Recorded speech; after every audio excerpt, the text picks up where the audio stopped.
Hello and welcome to the Merle and Locke podcast. I'm Merle. And I'm Locke. Set sail and low expectations for everything nerd, accompanied by a healthy, albeit shameful helping of pointless banter, lack of focus, and questionably acquired knowledge. Now, Locke, what I want to know is it's a new year, right? 2023. I want to know what your favorite games of last year were, 2022. They don't necessarily have to be games that were released uh, last year, but what kept you going? What kept your interests? Well, let's see. We had the introduction of Dragonflight to World of Warcraft, kept me occupied. Uh, Yeah, yeah. and then let's see, what else did we have? We had our Ghost Hunters Inc. That had me going for quite a while. All right, let's start off on let's start off on the new World of Warcraft expansion. Yeah, Um, I I'm kind of digging it. yeah, Uh, I love the whole dragon riding aspect. Like we really got into like the whole racing things. You know, the mini game, yeah. fly through the hoops and what have you. I had an absolute ball with those. I was so much fun. Which it might be the only thing that'll bring me back or like make me buy the subscription again is just so I can do the dragon riding again. Yeah. Because I really want to see that through. What stood out to you? Uh, yeah, I mean, I enjoyed the dragon riding aspect. The only hopes that I have is that they can introduce it. I mean, I feel like you can introduce it to just regular classic content flying around and whatnot. Well, I don't know. It keeps you tied to that expansion, I suppose. I don't mind that so much. I mean, they added so much depth to the game as far as your mountainous regions. I mean, there's a lot of high peaks. Um, Versus you go back to older content, there's not really that much um, depth to it. Like you can't Right. fly up Well, to the highest peaks. I mean, Ice Crown Citadel still had a limit. Um, yeah. I mean, I get like it definitely um made flying about like more entertaining, like just in general. Because like I mean, flying around in older content is just it's so boring. Like, but at least with the dragon riding thing, it made it more. I don't know. It keeps you engaged. That's what I love about it. Um, but I feel like if they tried, I mean, I don't think that they would. But if they did try to introduce the the dragon riding experience to the older content, I feel like they would get a lot of slack for it. oh yeah. I feel like too many people are just like, no, don't bring that crap in to my old content. Just keep it the way it was. I mean, but why not bring it there? I don't know. I don't feel. I mean, I'm sure there will be some level of complaining. There's always a complaint. I just don't think it'd be worth it to them. I feel like way too many people would fuss about it. But I mean, I can see it being introduced just like uh, how your your new race, right? So Yeah. they only have one class that they can play as, right? So Oh, true. Yeah, yeah, yeah. you can only play as an evoker, which is understandable lore-wise, right? They've been locked away. Yeah, Um, just describe to us what an evoker is, if you can. I mean, I would see the evoker as your combination of the dragon flights, right? And the powers that they would have, the magic of the blue dragon flight, uh, as well as the um, time traveling aspect of the bronze dragon flight, um, Right, right. the healing abilities of the fire from the red dragon flight. Yeah. Now, can you run down for us what this new expansion is really about? Like the whole premise of it. If Uh, you can like give us a rough overview. so an island of which the Titans and the your aspects. It was like a sleeping island, like a safe haven or I something mean, like it that. was a sleeping island, and by sleeping, they hid it away so that it would not be attacked during the aspects absence because they had to go protect the world. You know, Yeah, yeah, yeah. Deathwing had come back, and they were like, "Oh, we got to go help out around the world. Let's lock away our island." And they had their No, own dark secrets going on. so Deathwing, no, Nefarian, he created this army of like humanoid dragons, right? Right, So they're dragon kin, but they're about about the height of humans, yeah. right. Maybe a little Um, taller, but yeah. and this was he created these guys. Was it before he was corrupted uh by the demon soul or whatever it was called? It's debatable. Uh, Okay. I mean, they you almost wonder whether he created them before the corruption or created them during the corruption. Almost like the corruption is influenced his reasoning behind it. Yeah. Okay. But I remember seeing like one clip of him, like some kind of epic battle. I can't quite recall what the battle was about, but it was like he wasn't strong enough or something, and he opened himself up to the old gods' influence, and it gave him the power to overcome whatever this attack was. Or well, he like turned everyone to stone or something like that. Eh, Uh, I don't know if it was in reserve for something or what the plan was. I mean, I feel like I probably should have done more research before bringing it up, but this is just like generally like what I've seen thus far. I still haven't even completed the whole expansion. all right. So I only have like a vague idea of what the heck is going on. I, It's very it, it's not. I wouldn't say it's convoluted, but it's maybe initially it uh, is a bit. It's hard to make sense of it. And then alongside that, we have like the threat of these. What are they called? Primordial dragons or something like that. What are they called? I mean, they're primalist uh, proto drakes. Primalists. Proto. Okay. Yeah, yeah, yeah. We have that whole threat, and they were They did not imprisoned. accept the magics of the Titans and stayed their dragon form. Right. Yeah, yeah. Whereas your dragon aspects and essentially the new race as well, they, can switch back and forth and be like, yeah, now I'm a human, now I'm a dragon. Uh, Right. they have a visage. So was that um uh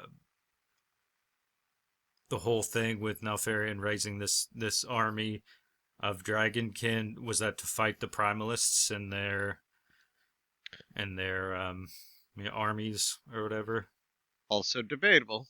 Uh, whether Okay. whether or not he was using them for the intentions to beat the Primalist and like knowing that they were going to come back and have an army, or he had this army and was going to uh, also corrupt them and use them for his nefarious deeds. Nefarious. Okay. Yeah. uh, yeah, use them for his deeds to wipe out Azeroth, and Now for this subject, I would love if the listeners could, uh, if they're interested, find us on our YouTube, um, or if you're already listening on YouTube. Cool. I would love to see participation in the comments, discussing like everything that's going on, just so at least I could get a better understanding, because I would love to get some more information about it. Because I don't know, I feel like, as far as lore with World of Warcraft, every time I do an expansion, I'm never entirely certain what's going on, because I feel like you have to do like your own digging. It doesn't make it like uh, apparent right up front. Um, and maybe that's intentional, because everything just seems so disjointed, and it's left to the player to make sense of it, right? right. I guess there's YouTube videos probably describing this stuff like really well, but I want to see what our community can come up with, and I will believe you guys before anyone else. Let's move on from that. You said about the Ghost Hunters Incorporated. Right. All right, so I'm not sure how long this game has been out, but I know we hit it hard this past year. Right. We played a lot of it, and it's very much like Paranormal Activity. Is that what it's called? Right. I mean, because Right. its original name was Ghost Hunters Corp. They changed the name, and it was uh, Ghost Exorcism Inc. So the developer of Ghost Exorcism Inc. is Studio Goopel. Goopel. You just take it Oh and man. ride. Just yeah. If you're wrong, Yeah. somebody will let you know. It's all right. Yeah, I'm sure. Anyway, it's an awesome game. I love the game. It's so, because in um the other one, what was it called? Phasmophobia. Phasmophobia. That's the name of it. Okay. So Phasmophobia is fun, but you always feel so vulnerable, right? And now with Ghost Exorcism Inc., it's like you get to fight back. Yeah. Yeah. And it makes it more, it's very exciting. And it's fun just to goof around and mess with your friends while you're trying to take out this ghost, because the ghosts are usually very aggressive, um, and they'll take you out constantly, and it makes for such a just a fun ride. Um, what would you say is your favorite aspect Uh, of the game? like one of my favorite aspects, which you almost feel like it stands true, is the when one of your teammates passes out or dies, uh, you can then speak to them using the radio. Yeah, the what is that radio called? The Ghost box or ghost radio, box or something? whichever. Right, yeah.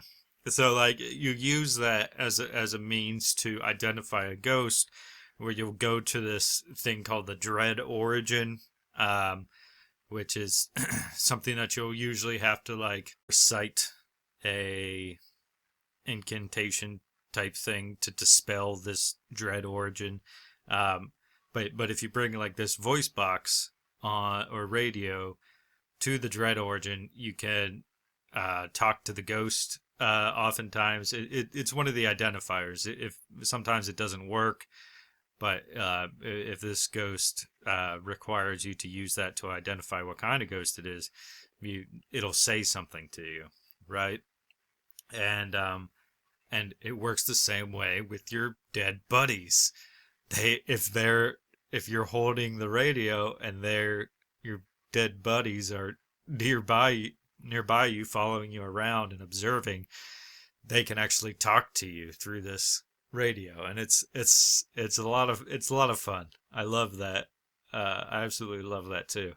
That way you can guide your friends to like your body or something like that, or you could just mess with them, uh, joke around a Right. bit, which I feel like we do most of the time. Every time we're in that situation. Um, Tell me your favorite tool, your go-to tool for Ghost Exorcism Inc. Go-to tool? Yeah, The yeah. What's your favorite thing to use? neutrino gun, hands down. Yeah, yeah, Absolutely. yeah, That yeah. is You could go. one of my first things that I grabbed before going out anywhere. As long as I have it. I mean, you've even gone, I found the neutrino gun, and I come running to your location, if not calling you out, Yep. being like, where is it? Give me the neutrino gun. I need it. You can go straight Ghostbusters with this gun. It's so much fun. Because it just like instantly gets rid of the ghost. It's like your ultimate defense against the ghost. You also have like traps that you can lay, like these little jars of salt or those little tiger eye rocks, which I never knew before that tiger eye was meant to, uh, um, guard against spirits or whatever. What else is there? Holy water, jars of Yep. holy water you can throw down. And also you have, of course, incense that you can burn and get rid of ghosts. Right. Yeah, there's all kinds of tools and weapons that you can use against the ghost, and you go in and you constantly fight off this ghost and try to identify what it is, so that you can write in your journal or your tablet or whatever, say what kind of ghost it is, get pictures of it. You can it has like bonus objectives like hit the spirit with a tiger's eye or holy water or something like that. Do this, that, or the other, and like the more you accomplish, the more you get paid by the end of the mission, and then you can use that money to unlock new levels or new equipment, so you can bring extra equipment with you.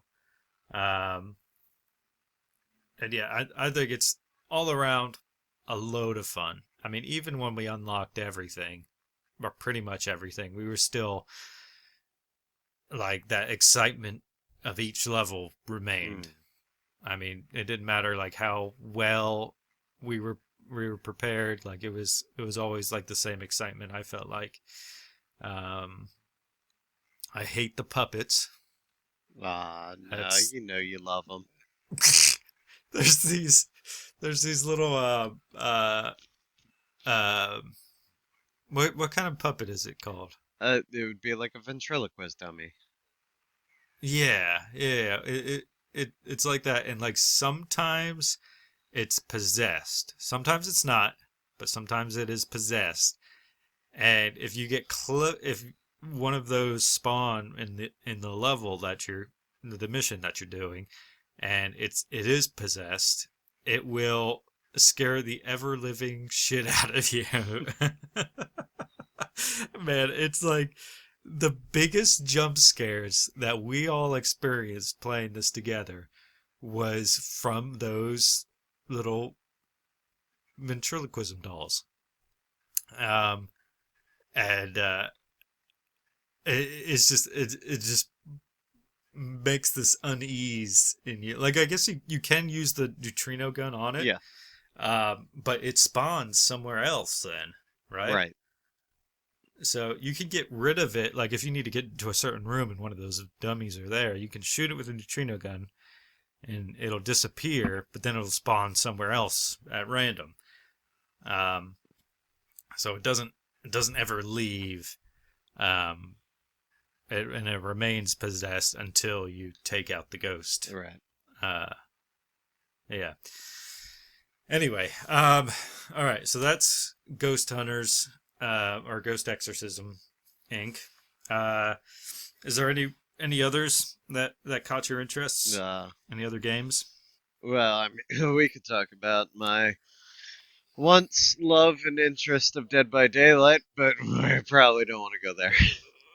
Oh gosh. Yeah. Okay. So Dead by Daylight is it's a fun game. It's a good time. I know we've gotten a lot of enjoyment out of it. It's just um it's oh gosh. Like how do you describe it? Like your fun is so often based on the mood of the person you're facing, right? Yep. So sometimes you find these people who are like, if you're playing Survivor or something. Well, let's describe Dead by Daylight. First of all, so it's four survivors. It's like a slasher film, right? But a video game, and you get these four survivors that are trying to work together to escape the one monster, the killer, or whatever he is, which the killer takes form of, uh, um, like Freddy or Jason Yeah, or not Jason yet, um, but yeah, yeah. oh right, or you have the Demigorgon from Stranger Things, or who else? We got Scream. You got uh Ghostface. Ghostface, yeah, yeah, like all kinds of like horror monsters, right? Um, and what the survivors need to do is they need to try and sneak around, and they have to repair these generators and you have to repair a specific amount of generators in order to open these exit doors. Yeah, and once you open the exit doors, you can run and you can escape the level, and you survive. Um, so there's a very big point system involved. So you get points for any kind of participation. Yeah. So like if you're completing generators, you get points for that. If you're spending time running from the killer, you get points for that. If you spend time saving or helping other survivors, you get points for that. And it's the same thing with the killer. Like certain things, like putting these survivors on hooks or taking them down, this, that, and the other, like destroying or kicking generators to slow progress of the repair jobs. You get points for like all over the place, but the main mission for the survivors is to escape. The main mission for the killer is to ensure that the survivors do not escape. But um, it's not. It's it's built in a way where it doesn't have to be black and white, like escape or not escape. Like there's a way for you, like you can get all these points um, by just like keeping the game going and like distributing like evenly, like how the killer disrupts the survivors' progress, like. But some people they go into try hard mode, yeah. So They'll like tunnel survivors, which tunneling means um, if you put a survivor on a hook, right? They have this progression bar that lowers the longer they're on the hook. So usually it's what, uh, 3 phases and you're done. 3 phases and you're done, which are about, if I remember right, it's I think 60 seconds per phase. I could be wrong about that. Could be a little bit shorter. Right. Yeah, and like if you stay on the hook for um, longer than that first phase, it will automatically go into the second phase. But if another survivor saves you and takes you off that hook, then then you stop at that phase. And like even if they take you off during the first phase, you still only have 2 phases left. Um, so like once all those phases go completely, your survivor's gone. They're dead. Like you can't play no more. Um, and tunneling is when a killer completely focuses on one survivor and like just ensures that they don't get to play, right?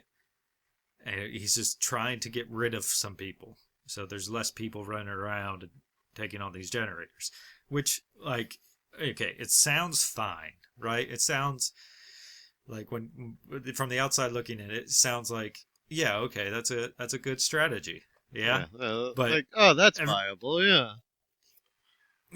yeah. But it's not a fun way of playing the game. Um, where like it's like there's these common courtesies that the community has developed where you as a killer you try to distribute the hooks, right? Like you try to hook one survivor, and then after you hook that survivor you're like okay, I'll leave them so they can be saved, and I'll try to get somebody else. I'll try to get another survivor and hook them. Just try to distribute Like like how making a you. challenge for themselves. Yeah. Just trying to challenge themselves, but you have these people who are just completely focused on make ensuring that no survivors get out, Hmm. right? Which again seems fine. It's just not a fun. It's not fun for anyone when or for the survivors if you play that way. Especially if like you hook somebody and you just stand there and you just wait for them to die, like which is called like if he's camping you, right? Right.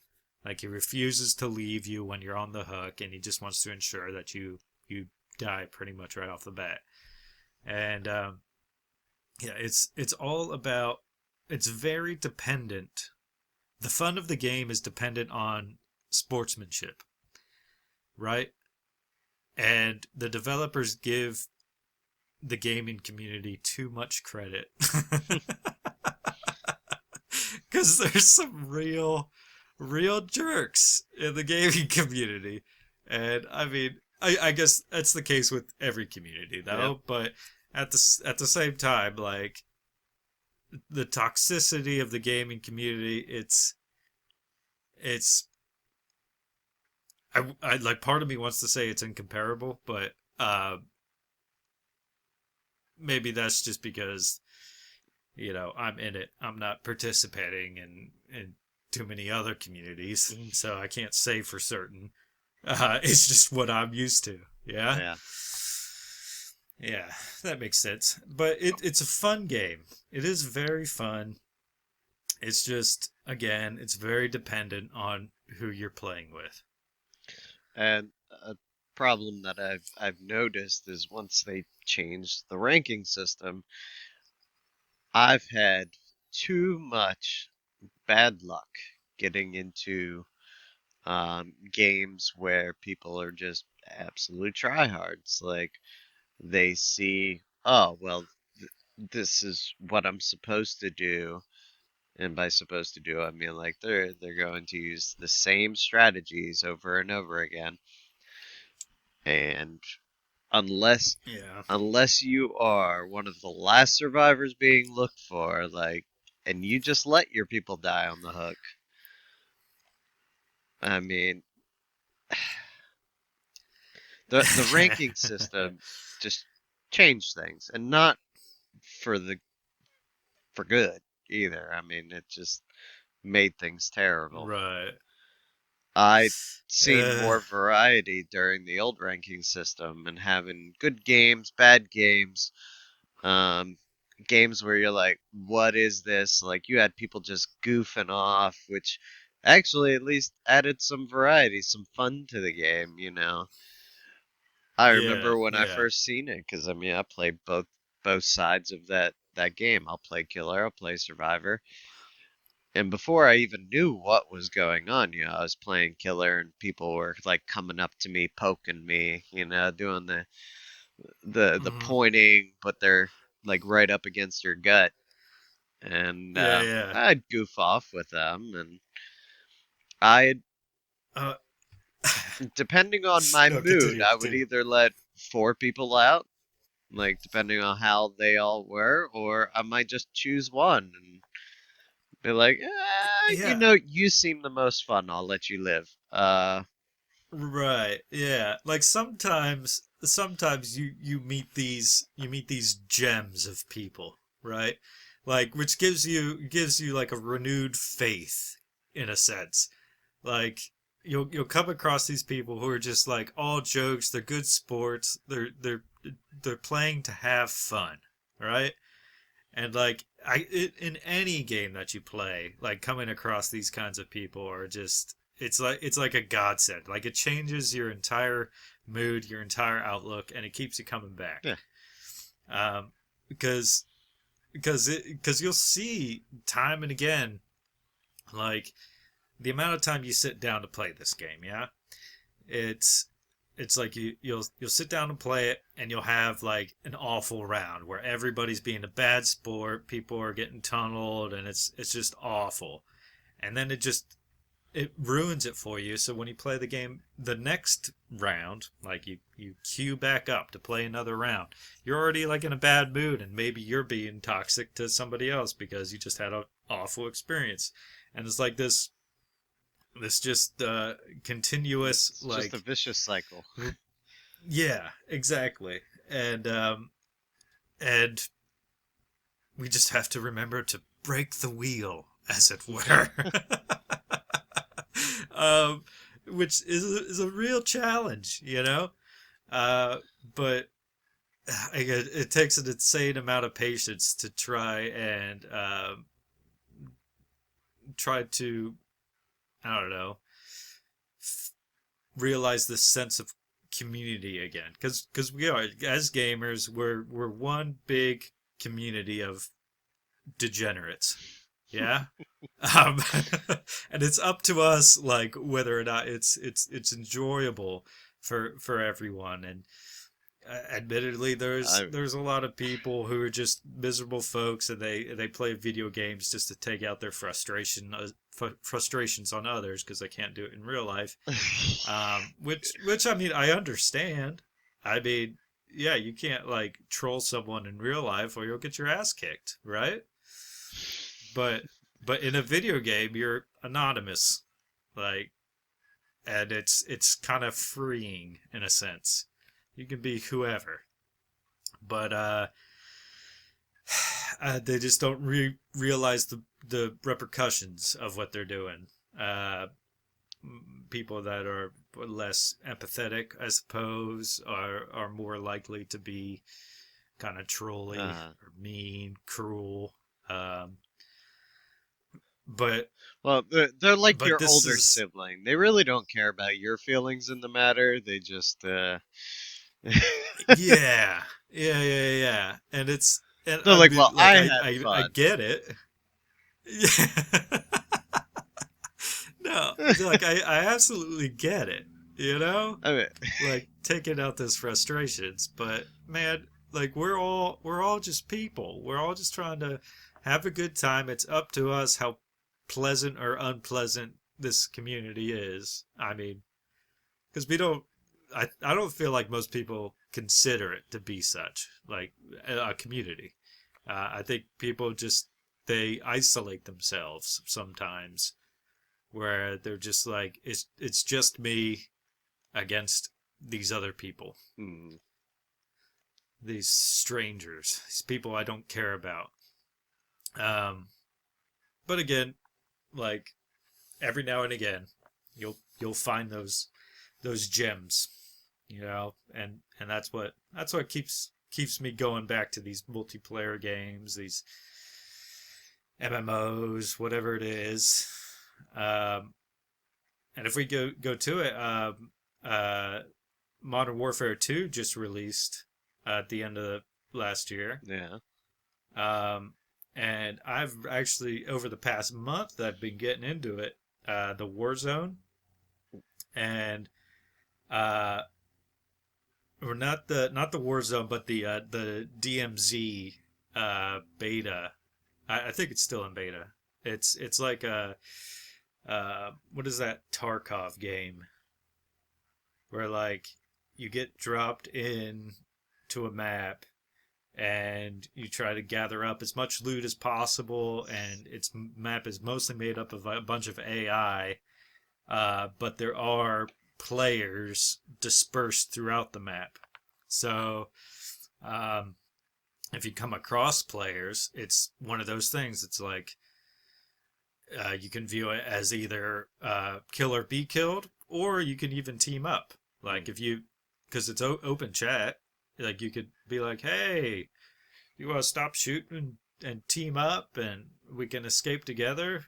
And they could be either yay or nay. And every now and again, we'll find these people who like will have like an initial little firefight, yeah, and like a couple of us go down and we get picked back up, and then you just like yell from behind your cover like, "Hey, you guys want to be friends?" And every now and again you'll get these people who are like, "Yeah, yeah, yeah, okay, sure." And then you can actually like legitimately team up or like join squads Is it together. is that like And the video? Sorry to interrupt, but is that like the video where it was like two guys and they found somebody else in the wilderness, shot at him, became friends. The three of them were in a room together at some point, and the other guy shot the one guy, and he goes, he passed out, or something like that. Is that that game? oh, I don't No, you know. didn't see that? I don't remember seeing Hmm. that. No. I'll have to find the video sometime. And I don't know if you can betray each other or not. well, There's I don't think probably they actually teamed up with him, but the three of them were in the room together talking, and uh then the one guy shot him and turned over and goes, "Oh no, he oh died!" no. How did that Yeah. happen? Oh man. No, I kind of love that though. But oh man. No, there's it's fun sometimes because like when you think Call of Duty, right? You think well, my first thoughts about it is like you think about Call of Duty multiplayer and you think cancer. Yeah. Mhm. Yeah. But that's not always the case. And it's surprising how often it happens where you find these decent people and they're like, "Yeah, let's just be friends and escape together and we'll all have a good time." Right. It's always very uplifting. It's great. Um, but and again, you have these people who are just like I said earlier, like complete degenerates. they're, they're just there to like ruin your Right. day. And you know, there's it's like when I think about it, yeah, it's uh like they have a job to do. You know, it's like it's a bit of a burden, yeah, but like they have a purpose to serve, Hmm. where they just want to completely ruin your day or just completely mess with you, and it's hard not to respect it, you know, Right. the role they play, and it could be funny sometimes. Like I love the guys who are like kind of taunt you in a silly way. Mm. Like I remember the one time we were in this building and we're just looting around and we start hearing some chatter outside the building, and somebody knows that we're in there, and he starts like skulking around. He's like, "I'm gonna find you." Like he had no interest in teaming up or anything. He just wanted to like mess with us and hunt us down. Now this single guy did take all three of us out. So props to him. He was very good. Mm. So I was like, well, fair play, bud. You know, like you'll get those very entertaining guys, which is it makes like a sense of excitement. Right. You know, it creates this excitement that, I mean, admittedly, every now and again, it's needed. You know, because if everybody was friendly and getting along all the time, I realized that, yeah, it would probably get boring. Um, you just, so like that, saying that right there kind of goes back on everything I said about building community and being nice to one another. Um, I guess, it balances out maybe.